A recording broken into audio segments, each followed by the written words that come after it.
de esta parte de lo que es el eje de lengua, o sea, dentro del eje 3, la parte que tiene que ver con el área de lengua. Si bien trabajamos algunas cuestiones que tienen que ver con los métodos, también la idea es poder pensar cómo, ¿sí?, es el proceso de adquisición tanto de los alumnos, ¿sí?, porque tenemos muchas dificultades a la hora de nosotros poner en juego, ¿sí?, alguna planificación en la escuela, ¿sí? ¿Por qué pasa? Esta es la idea de que ustedes, cuando vayan a hacer la residencia, entre el supuesto teórico que hay de cómo se aprende la lectura y la escritura y cómo pasa en el aula, hay una brecha muy grande, ¿sí? La idea del espacio es que ustedes tengan como un acercamiento mucho más preciso y real, ¿sí?, de qué les puede llegar a pasar y cómo pueden llegar a intervenir y cómo pueden llegar a solucionar, ¿sí?, dichas cuestiones, ¿está? Como para que no los agarre tanta sorpresa y tengan como más sustento teórico. Tomando como punto de partida, quiero saber qué está pasando, y esta es la parte que necesito que sean sinceros, con las lecturas y con las participaciones en las clases, ¿sí? Yo no quiero ser malo, pero ustedes saben que yo puedo ver quiénes van participando en la clase, y desde que arrancamos el cuatrimestre, si bien hay estudiantes que pueden ser que no hayan estado hoy, pero hay estudiantes que no aparecieron, ¿sí? Y la idea es que, bueno, que podamos sostener y generar aprendizaje de acá hasta fin de año, ¿sí? Es una materia anual bastante pesada, y la idea es que, bueno, ustedes, si tienen alguna situación particular o alguna apreciación particular, la puedan hacer, así vamos ajustando, ¿sí? Yo sé que es mucho material, que es muy denso, pero la idea es tratar de ajustar, y ustedes díganme qué les pasa. Si son los tiempos, si sienten que todos los profes les mandamos mucha información junta, díganla ahora, porque la idea es poder yo también conversarla con los restos de los profes, especialmente el de perspectiva y el de esas materias, que es re pesado. Con toda confianza, vamos.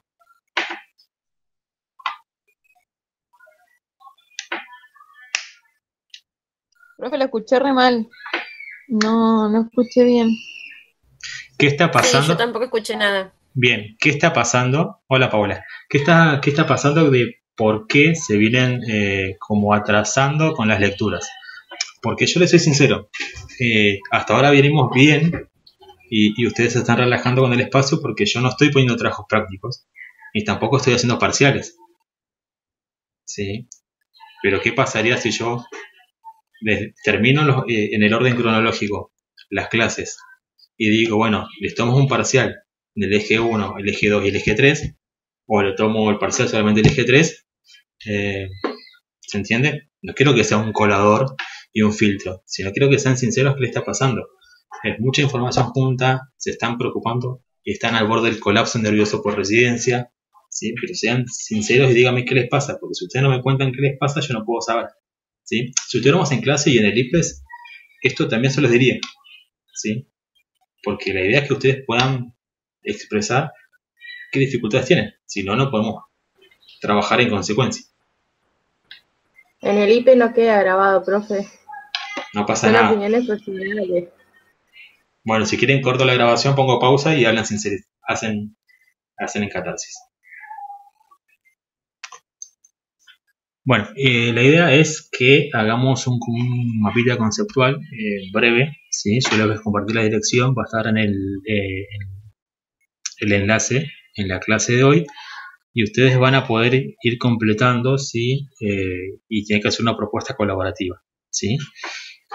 ¿Se acuerdan que en una materia un profesor con ustedes usó Padlet, ¿sí?, que era un mural interactivo, ¿cierto? Jamboard es una pizarra interactiva, ¿sí? Esta pizarra interactiva lo que hace es permitir la interacción de todos los alumnos con quienes compartan el enlace. Yo en este momento voy a poner compartir, que no lo hice antes, y le voy a mandar el link el chat. La idea es hacer un breve resumen, ¿sí?, de esta parte para que ustedes puedan tener.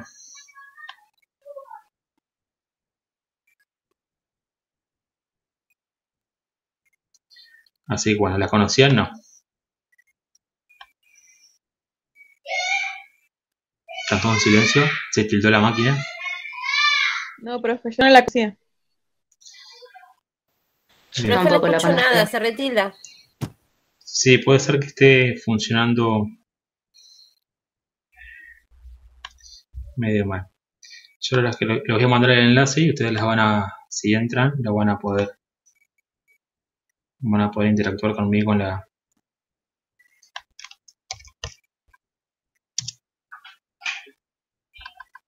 en el Jamboard, ¿sí? Bien. Teníamos los apuntes de la parte de abordaje, lo que tenía que ver con lengua, ¿sí? Y había varias cuestiones que tuvimos que reflotar. Primero, la parte de conceptos, ¿sí?, habilidades conceptuales, y la importancia de la vida escolar como generadora de una mejor autonomía y una mejor calidad de vida a lo largo de todas las etapas después de la vida de esta persona, ¿sí? Nosotros tenemos que pensar, y en eso tiene que ver mucho, que si ustedes piensan hacer un trabajo que tenga que ver con la formación para el oficio, la formación laboral, no arranca cuando este alumno ingresa, por ejemplo, en la especial 14, sino que arranca desde el nivel inicial, ¿sí? ¿Está? Entonces, entre nosotros mejor hagamos una mejor base y un mejor sustento del aprendizaje de este estudiante, mejor andamiaje va a tener, ¿sí? ¿Estamos? Bien. Vamos a las prácticas de tercero que tuvieron ustedes en las escuelas, y díganme cuáles son las principales dificultades que vieron ustedes a la hora de que los chicos aprendan lectura y escritura. ¿Qué fue lo que vieron? ¿Qué les llamó la atención?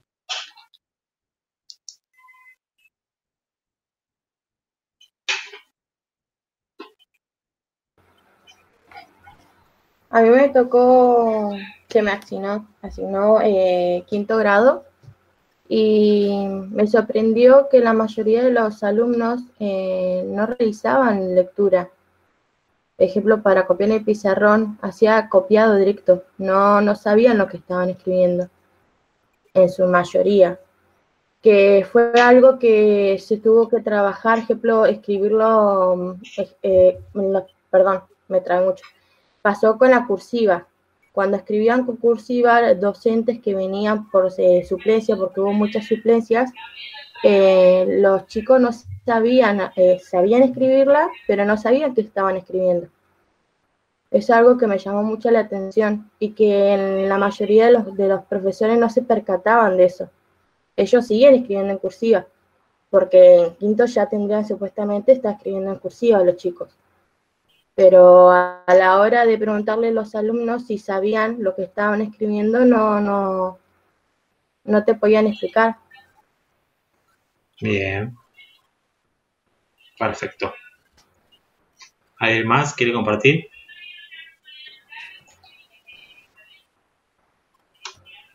La verdad que a mí me sorprendió de buena manera. Yo estuve en primer grado en la escuela 38 y la verdad que los nenes estaban muy motivados por aprender.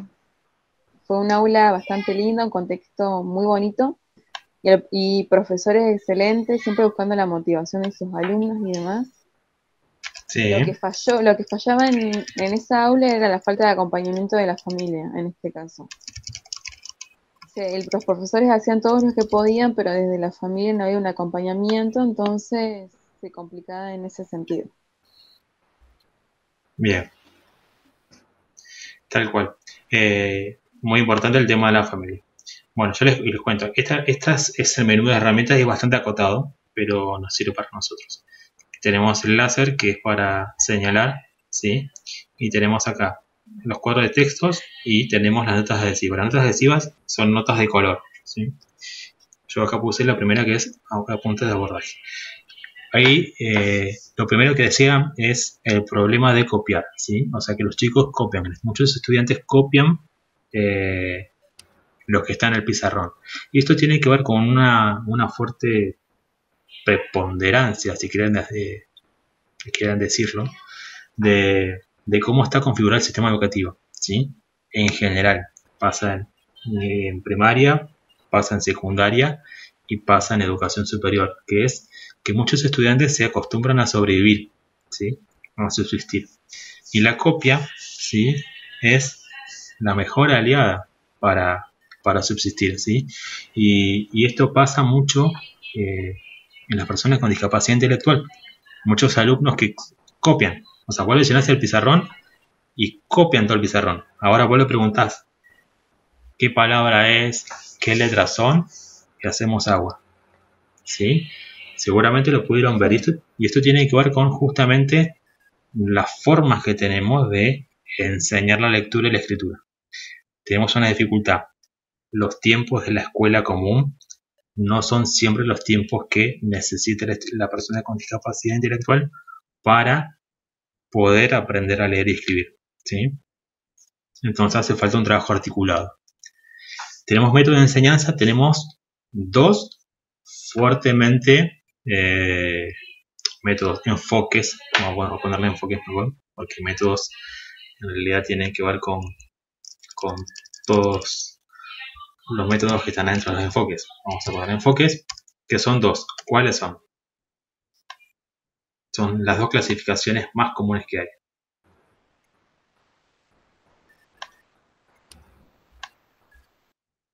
Analíticos y la otra. Sintéticos. Bien. ¿De qué se trata los métodos analíticos?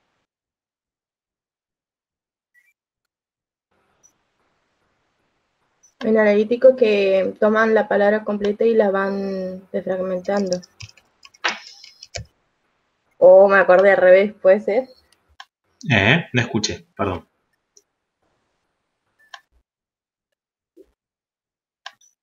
Perdón. Creo que era analítico, ya no me acuerdo bien, porque me mareé leyendo el libro de Mendoza, pero analítico era que comprendían partían de la palabra completa y de ahí van haciendo el análisis.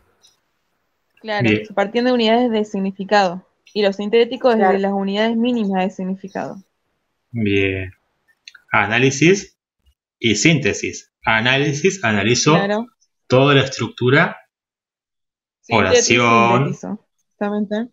Análisis, analizo toda la estructura, palabra u oración, ¿sí? Y la síntesis es yo uno y formo algo nuevo, ¿sí? Voy a hacer como una definición como muy burda y muy rudimentaria, ¿sí? ¿Cuál de los dos enfoques, si vamos a sus prácticas de tercero, son las que más predominan? ¿Las analíticas o las sintéticas? En la escuela real, la sintética, la mayoría de las veces. Debería abordarse desde la analítica, pero la mayoría de las veces se observa la sintética. Bien, ¿alguien más? Escucho solamente 2 personas, y somos como 9. Si no me equivoco, 8 éramos. Bueno, salvo Noelia, que creo que no tenía micrófono. Pero el resto.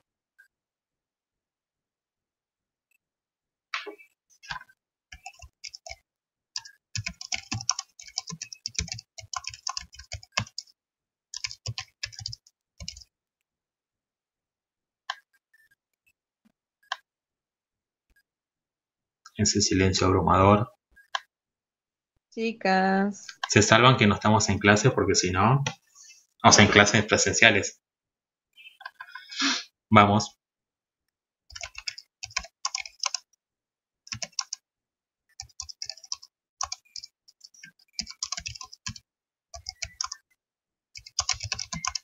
Vamos, que esto lo tienen que saber porque se hicieron desempeños. Acordarse las didácticas nos ayuda a fundamentar de dónde nos paramos. Y tuvimos Nomás, alfabetización igual el año ¿no? pasado. Sí, que todavía no llegamos, que está entre medio de analítico y sintético, que son los métodos alfabetizadores, o eclécticos, o mixtos. Pero vamos a hacer una definición como muy...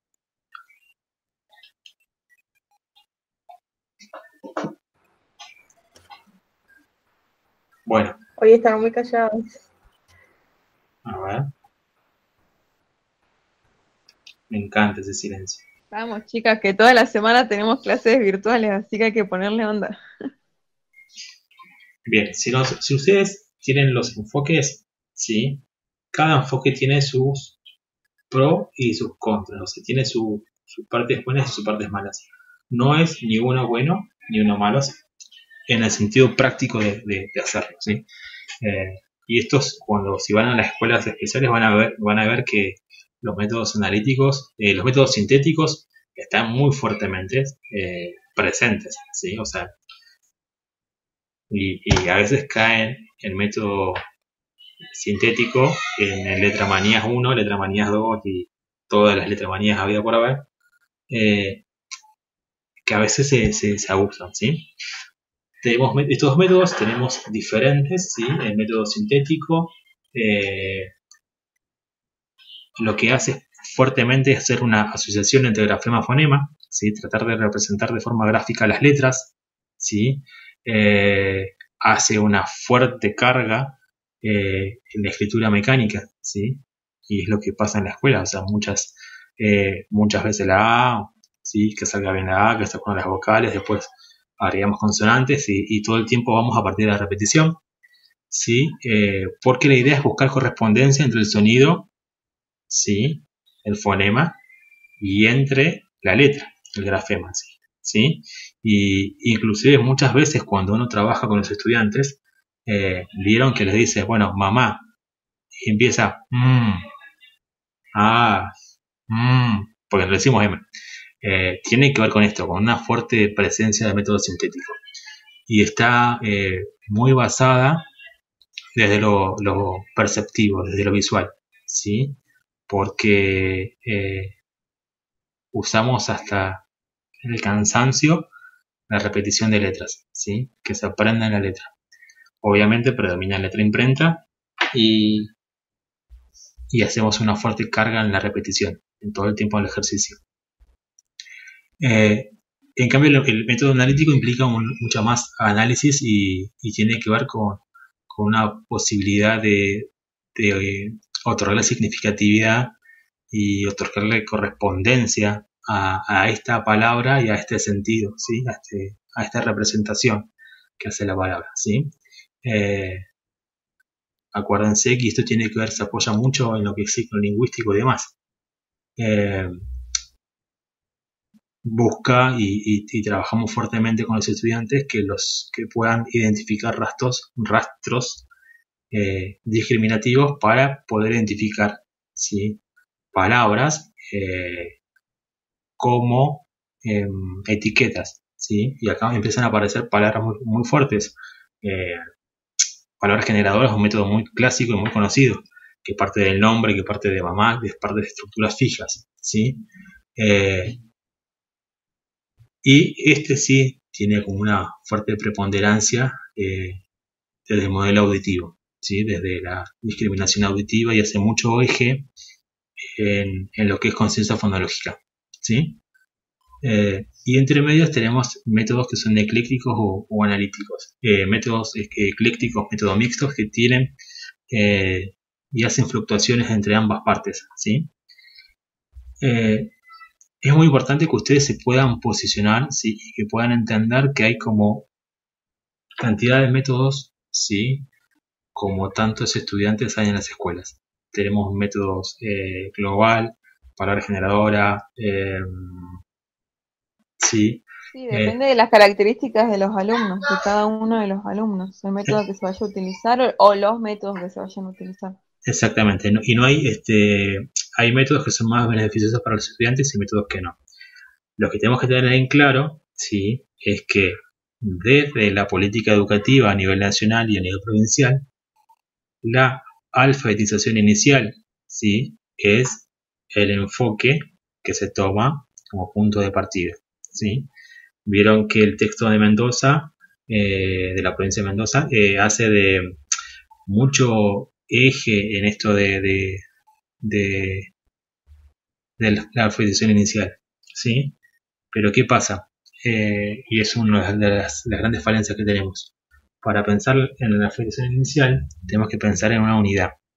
Y esa unidad implica pensar de manera articulada una política educativa entre el nivel inicial y el nivel primario, ¿sí? Porque vos tenés 5 años, entiendes, sala de 4, sala de 5, la primera unidad pedagógica, que debería trabajar articuladamente para que este enfoque y esta política se pueda implementar, ¿sí?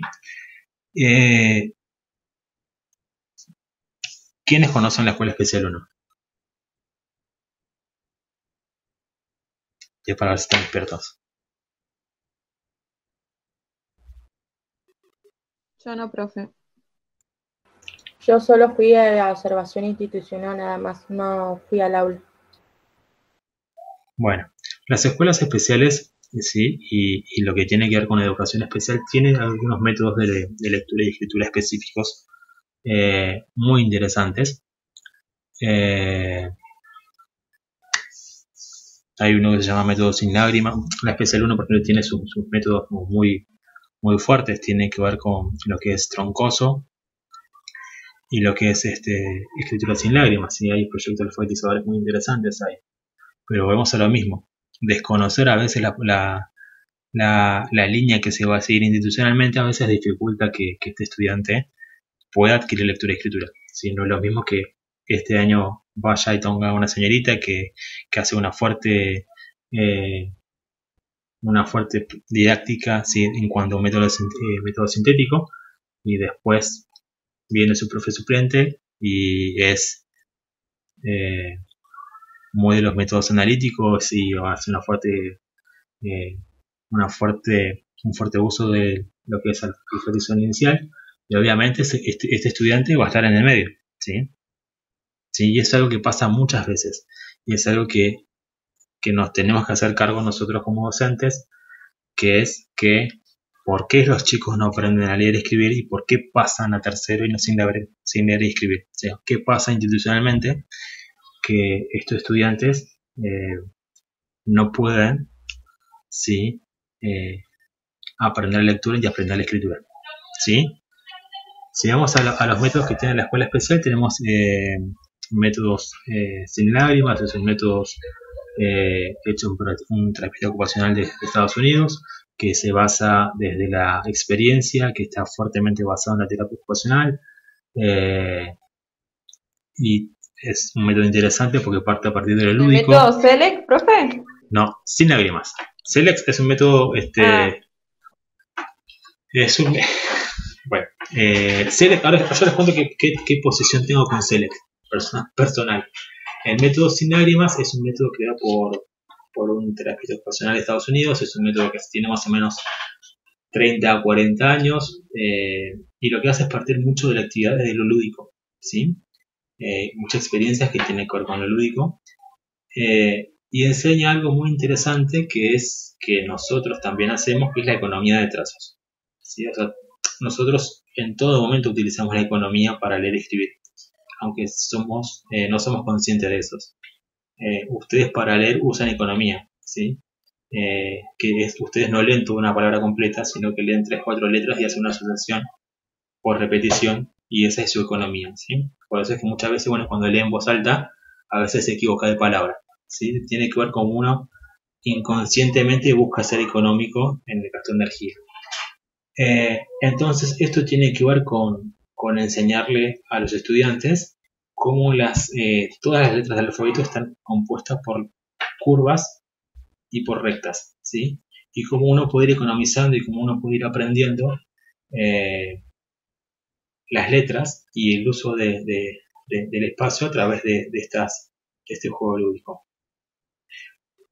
Este tipo de experiencias se utilizan mucho. Si vieron que el método sin lágrimas tiene una fuerte experiencia que está muy popularizada en este momento, que es, vieron que hay gente que pone como una cubeta, un balde, un recipiente, y le pone harina, arena, polenta y lo que sea, y el estudiante o un niño traza con el dedo una letra.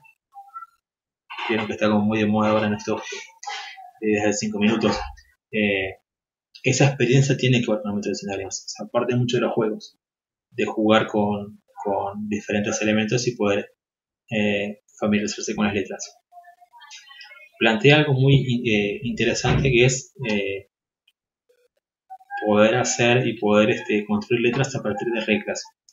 Estas reglas ayudan muchísimo a la orientación espacial, y también tiene muchas experiencias con el uso del reglón, con imágenes para utilizar la hoja de manera adecuada. Es como un método muy interesante y que está bueno que en algún momento lo puedan conocer, ¿sí? Método troncoso, que es un método creado especialmente para personas con síndrome de Down, que parte mucho de las experiencias por repetición, que es un método netamente sintético, que tiene mucha repetición de lo que es aprestamiento, ¿sí? Todos saben lo que es el aprestamiento.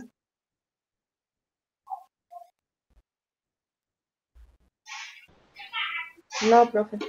No, yo no. El aprestamiento, vieron que hay actividades que son, por ejemplo, el conejito y la zanahoria, y tiene que hacer líneas onduladas, ¿sí? Para llegar a la zanahoria. Bueno, esta destreza de movimientos, de líneas rectas, de líneas curvas, de la orientación de izquierda a derecha, de arriba a abajo, de poder hacer círculos, de cuadrados, o sea, esto todo lo que es línea de puntos tiene que ver con aprestamiento, y se basa fuertemente en la destreza motriz para poder leer y escribir. O sea que si vos no tenés destreza motriz, no podés adquirir la lectura. Entonces hay muchas actividades al principio que tienen que ver con esto, con trazar líneas, trazar rectas, ¿sí?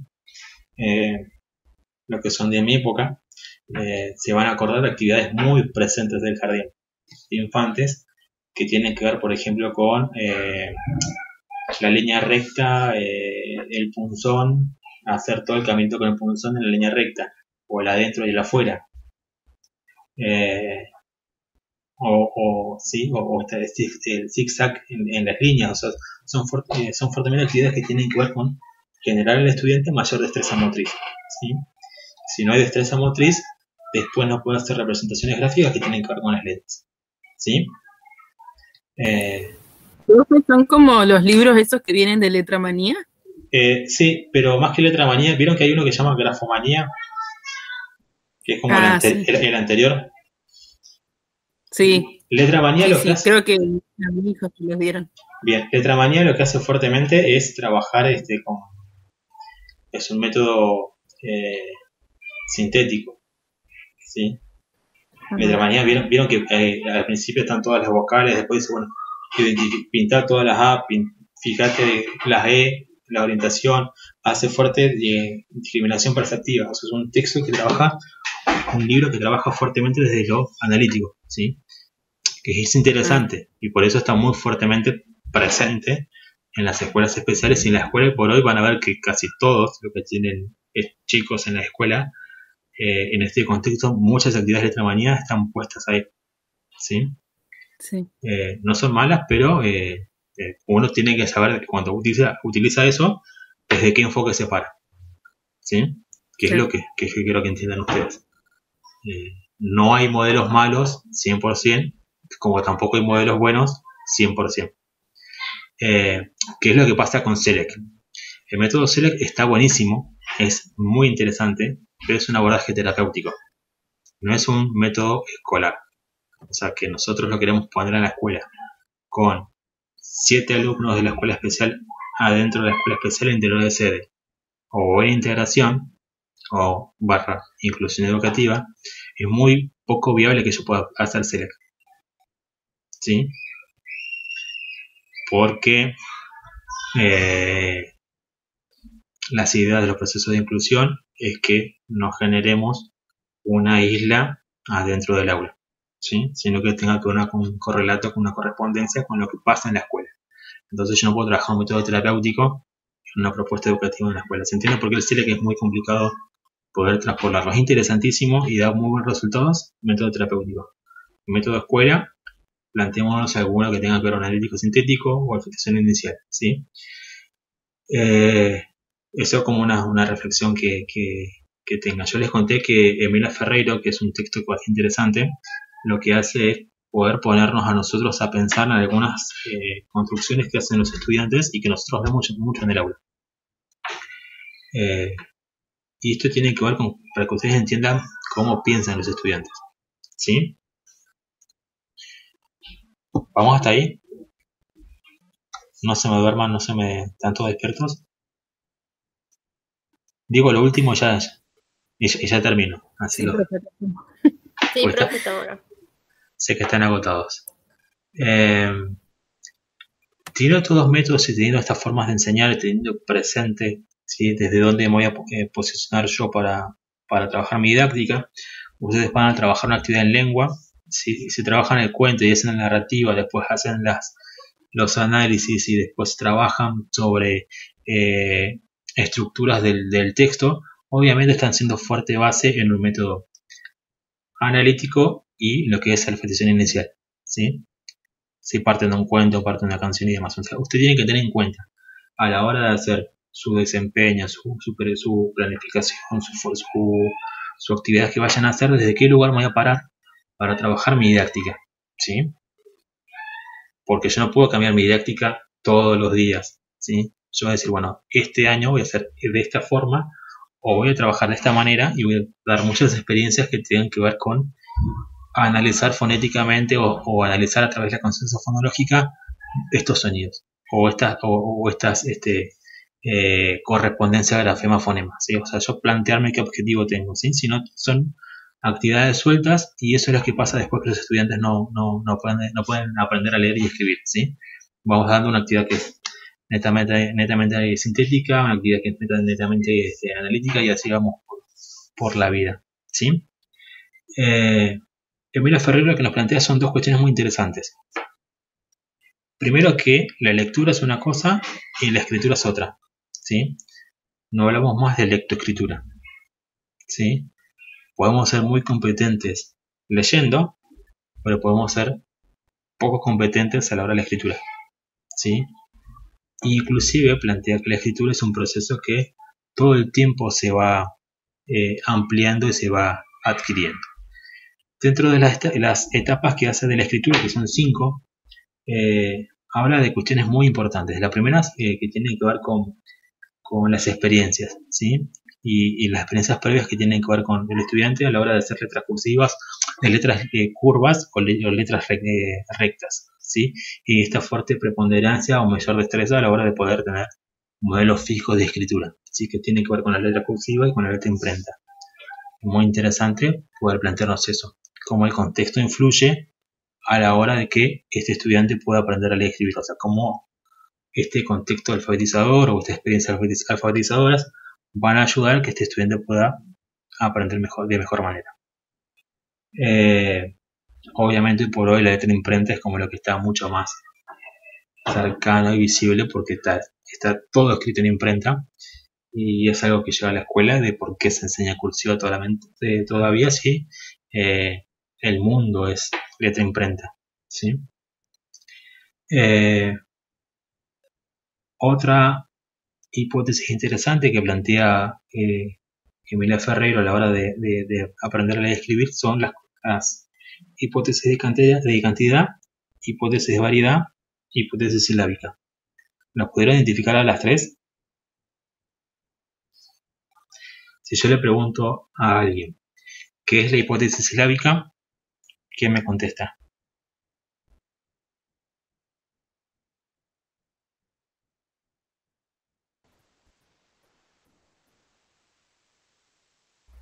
Que le va dando sonido a las letras que escribe, o sea, como que le va dando como sonido al fonema, o algo así, no me acuerdo cómo decía el texto. Bien. Va por ahí. ¿Qué pasa? Cuando yo tengo hipótesis silábica, lo que hago es tener como una fuerte interpretación de un sonido fuerte, ¿sí? mi sílaba no está compuesta por dos letras, está compuesta por un sonido fuerte. Y pone el ejemplo que es más común de pato. Creo que pato o gato, no me acuerdo cuál estaba el ejemplo en el resumen. Si yo tengo pato o gato, tengo dos sonidos fuertes que tienen que ver con la correspondencia de las vocales. La vocal es lo más fácil se aprende porque es lo que está más en mayor circulación y que está presente en todas las palabras, ¿sí? Entonces generalmente las vocales son las primeras que aparecen en las hipótesis silábicas, ¿sí? O sea que mis palabras se van a componer de sonidos fuertes, ¿sí? Entonces tengo pato, ao, ¿sí?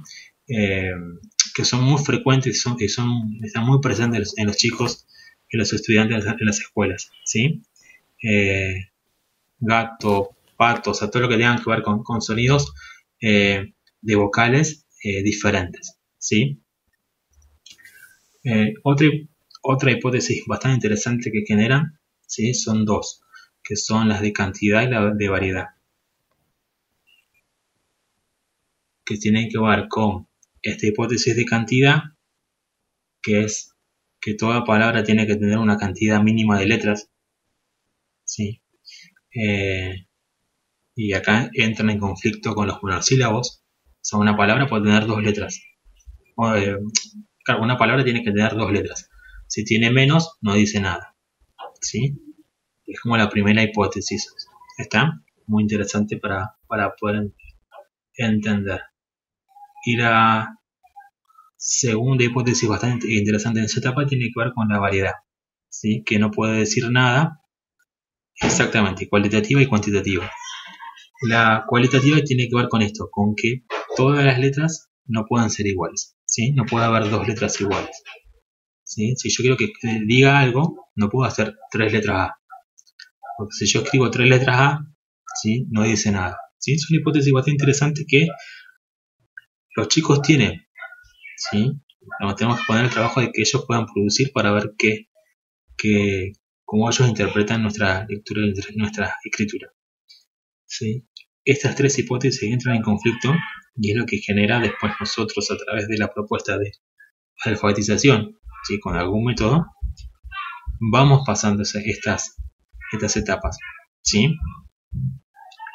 Obviamente la última etapa tiene que ver con la formación de palabras, de modelos, ¿sí? Que tiene que ver con la propuesta de alfabetización o la etapa alfabetizadora, ¿sí? Que es una etapa que está todo el tiempo en proceso, que es lo que continuamente ustedes hacen.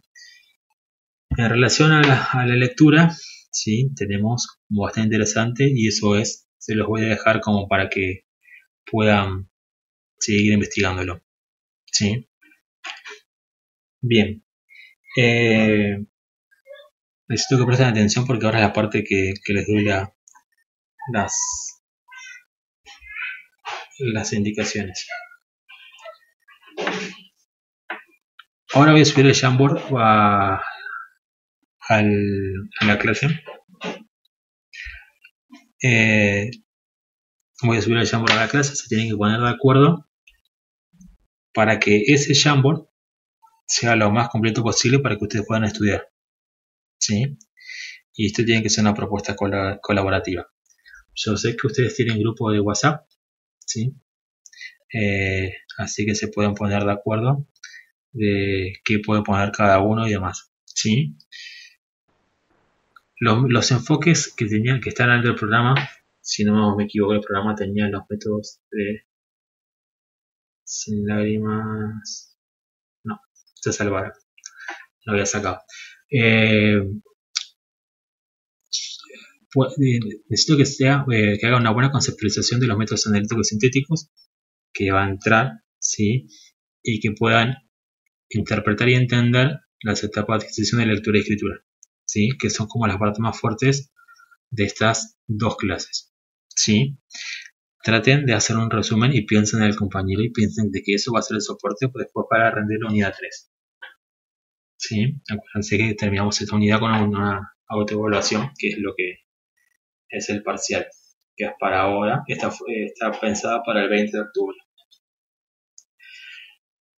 Lean, consulten, ¿sí? Porque matemática también es bastante intensa.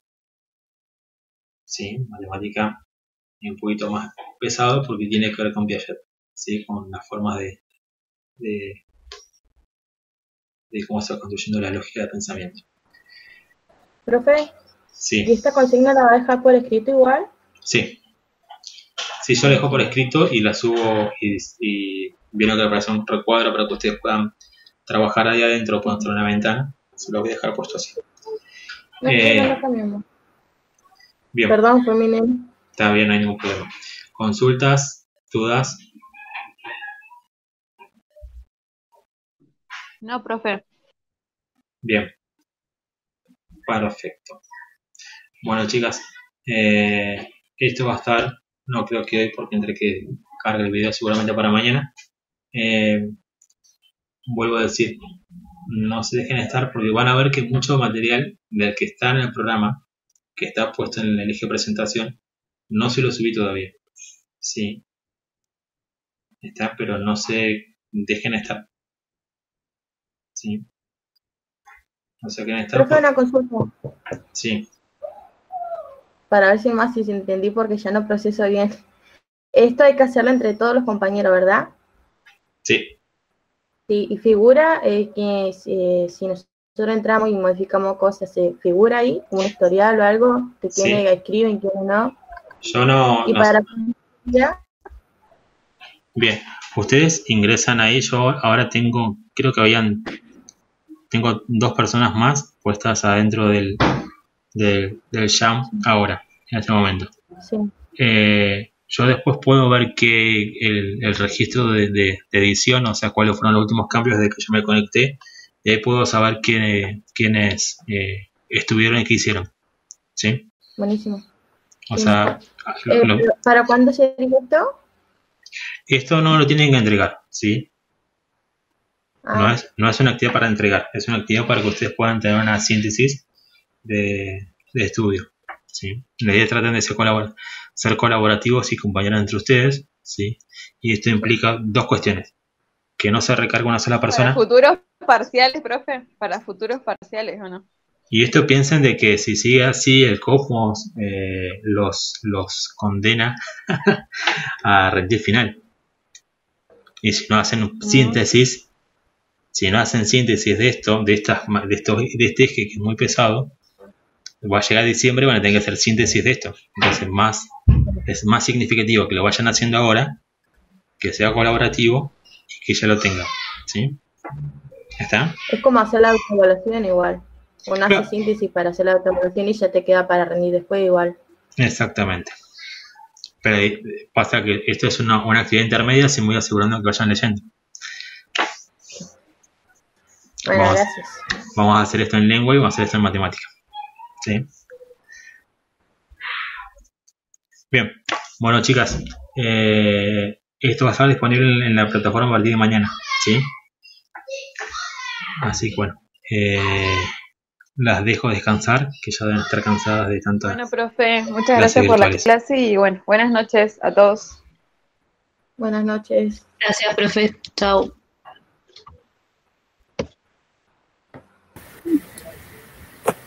Gracias, profe. Hasta luego. Hasta luego.